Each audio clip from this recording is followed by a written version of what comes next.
E aí galera, tudo bom? Aula 18 aqui agora, calorimetria novamente. Hoje vamos estar falando sobre calor latente, beleza meus queridos? Calor latente. Eu tinha falado dilatação na última aula, mas eu confundi, tá? Calor latente hoje. Então olha só, os nossos objetivos é conceituar calor latente, ver exemplos e exercícios para calcular.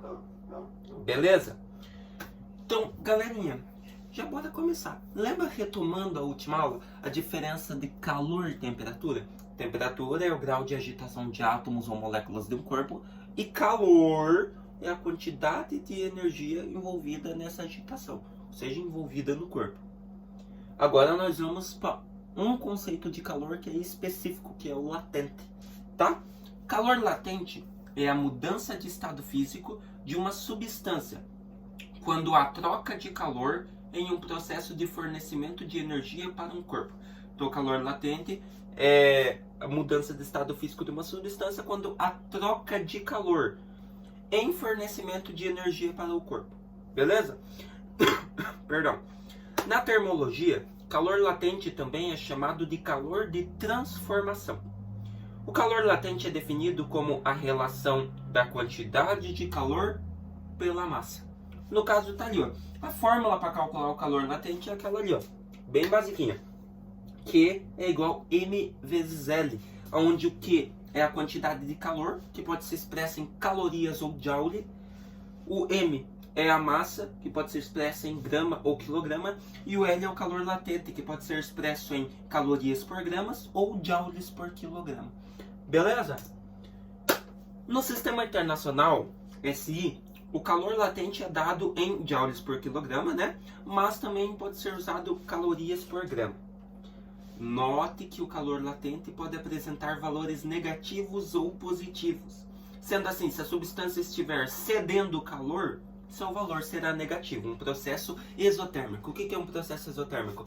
O calor que está ali no corpo vai ser expandido para outro sistema, né? Ou para o ar atmosférico. Por exemplo, você está com uma lenha, você começa a queimar ela, a lenha vai pegar calor e vai transferir a energia térmica, né? Vai pegar energia térmica, mas logo que a lenha começar a queimar, ela vai transferir essa energia térmica para o ar, aquecendo o ambiente. Tá? Então, reação exotérmica. Isso ocorre na solidificação ou na liquefação, tá? Por outro lado, se estiver recebendo calor, o valor será positivo. Processo endotérmico, por exemplo, você tem, no caso, o corpo lá, a lenha novamente, mas só que daí você começa a tacar fogo nela para ela acender. Então você está deixando ela acesa, você está colocando calor nela. Então, processo endotérmico, tá? Isso ocorre na fusão e na vaporização. Belezinha? Calor específico, outro conceito que a gente precisa ver. O calor específico é a quantidade de calor necessária para aumentar a temperatura de 1 grau Celsius e de 1 grama de um elemento, tá? Cada substância possui um calor específico, sendo uma propriedade do material. Então, ele é calculado pela fórmula C igual a Q dividido por M vezes delta θ, né? Aquele zero com um risquinho no meio, uma letra grega θ. Ou C é igual Czão, né? Que é aquele C em maiúsculo dividido por M. Onde o Czinho lá é o calor específico em calorias por gramas graus Celsius, ou joules por quilogramas vezes Kelvin, né? Q é a quantidade de calor em calorias ou joules. O M é a massa, né? Gramas ou quilogramas. Delta θ é a variação de temperatura em graus Celsius ou Kelvin. E aquele Czão lá é a capacidade térmica, que seria em calorias por graus Celsius ou joules por Kelvin. Belezinha? Olha um exercício aí para nós então. O calor específico latente de fusão do gelo é de 80 calorias por gramas. Para fundir uma massa de gelo de 80 gramas, sem variação de temperatura, a quantidade de calor latente necessária é de A, B, C, D ou E. Para ver então como que nós vamos calcular isso, nós utilizamos lá a formulazinha do calor latente, tá bom? Onde quantidade de calor seria igual a massa do corpo vezes o calor latente. Como que nós faríamos? Ele quer descobrir a quantidade de calor latente que seria necessário para fundir esse gelo. Então, como que nós iríamos fazer isso? Quantidade de calor nós deixamos é igual. Qual que é a massa do corpo? Qual que é a massa do gelo? 80 gramas. Então, deixa aqui. 80 vezes. Qual que é o calor latente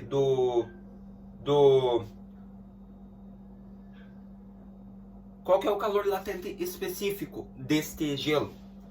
Já tá ali, ó, 80 calorias por gramas. Então, é o calor latente do gelo, a fusão, né?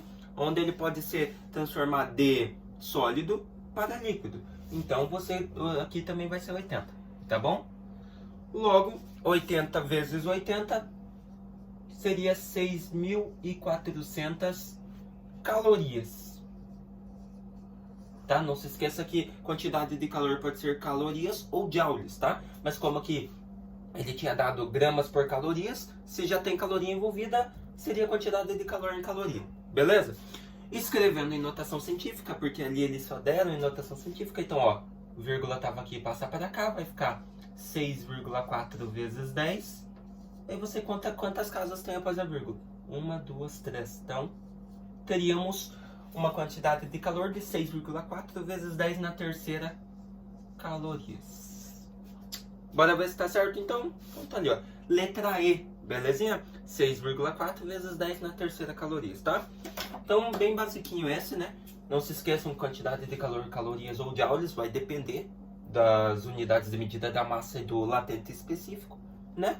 Então, tem que sempre estar vendo aí. Então, 6,4 vezes 10 na terceira calorias. Olha o exercício 2, galera.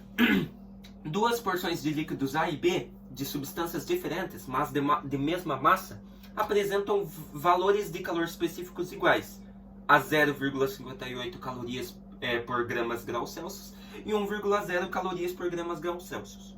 Se ambas receberem a quantidade de calor, sem, contudo, sofrerem mudanças de estado físico, podemos afirmar corretamente que a porção do líquido A sofrerá maior variação de temperatura do que a porção do líquido B. A porção do líquido B sofrerá maior variação de temperatura do que a porção do líquido A. As duas porções dos líquidos A e B sofrerão a mesma variação de temperatura. Ou D, as duas porções do líquido A e B não sofrerão nenhuma variação de temperatura. Galera, essa é muito básica.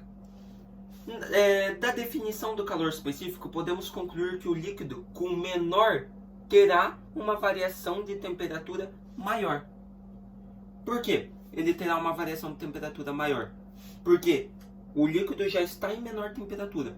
Para mim ceder temperatura para ele, ou para ele parar dessa temperatura e mudar de estado físico, eu vou ter que ceder mais temperatura. Mais e mais para que ele acabe rápido, já que ele tem menos.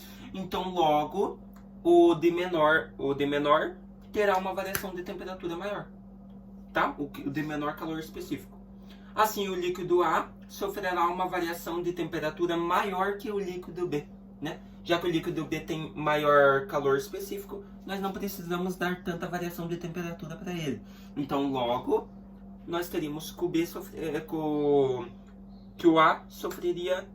B sofreria menor variação, né? Perdão. Como você pode ver lá, ó, o A tem 0,58 calorias por gramas graus Celsius e o B tem 1,0 calorias por gramas graus Celsius. O A é menor, recebe mais variação de temperatura. O B é 1,0, é maior, recebe menos variação de temperatura. Belezinha? O que nós vimos hoje então, galera? Hoje nós vimos calor latente e calor específico, beleza? Calor específico a gente não viu nenhum exercício sobre ele, né? Até apagar isso aqui para nós começarmos a próxima aula. Nós não vimos nenhum exercício sobre ele, mas tá bom, né? Só de ver o calor latente, que era o nosso objetivo, está ótimo, tá bom? Espero que vocês tenham gostado desta aula, entendido esse conceito aí de calor latente e de calor específico, tá bom? Se vemos na próxima aula falando sobre calor sensível. Até mais!